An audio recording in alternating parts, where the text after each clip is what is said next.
একামতের মাঝখানে দোয়া কবুল হয়, এটা অনেকে জানে না। ফরিদপুরের ভাইয়েরা মাশাআল্লাহ, যারা জানেন খুব ভালো, আর যারা জানেন না এখন থেকে আজান একামতের মাঝখানের টাইমটা কাজে লাগাবেন। মোবাইলে নোট করে নিয়ে যাবেন কি চাওয়া লাগবে। আমরা বাজার করতে গেলে লিস্ট করে নিয়ে যাই না?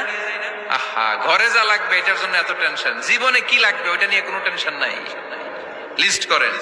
আমার পরীক্ষার জন্য আল্লাহরে বলবো, আমার বিয়ের জন্য আল্লাহরে বলবো, আমার ছেলে মেয়েদের জন্য আল্লাহরে বলবো, ব্যবসার জন্য বলবো। আজান হয়েছে জোহরের, জোহরের সুন্নত পরে বসে আছে, ইমাম সাহেব আসতে দেরি, এরকম হয় না? একামত হয় নাই, এই টাইমটা অনেকে নষ্ট করে। এই টাইমটা it's a high time to make দোয়া, দোয়া করার সুবর্ণ সময়। এই সময় দোয়া করলে আপনার দোয়া কবুল করবে কে? খেয়াল রাখবেন ফরিদপুরের ভাইয়েরা, আদ-দুআ লা ইউরাদ্দু বাইনাল আযানি ওয়াল ইকামা। আযান একামতের মাঝখানে যে দোয়াটা করা হয় ওই দোয়া আল্লাহ কখনো ফিরিয়ে দেয়।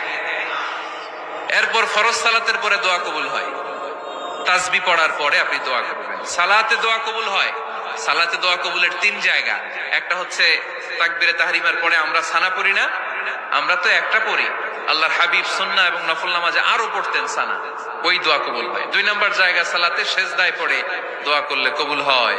আকরাবু মা ইয়াকুনুল আবদু মির রাব্বিহি ওয়া হুয়া সাজিদ ফাকসিরু ফীহি দুআ। বান্দা যখন সেজদায় লুটিয়ে পড়ে বান্দা আল্লাহর সবচেয়ে কাছে চলে যায়। দেখা যায় সেজদাটা মসজিদের কার্পেটে পড়েছে, দেখা যায় কপালটা জায়নামাজের উপরে পড়েছে, দেখা যায় সেজদাটা আমার কপালটা মসজিদের টাইলসে পড়েছে, কিন্তু বিশ্বনবী বলে টাইলসের উপরে না, জায়নামাজে না, তোমার সেজদাটা তোমার রবের কুদরতি পায়ের উপরে পড়েছে।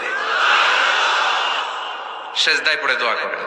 সালাম ফিরানোর আগে বিশ্বনবী দোয়া করতেন, লা ইউসাল্লিমান্না আহাদুকুম হাত্তা ইয়াতাআওয়াযা মিন আরবা'a।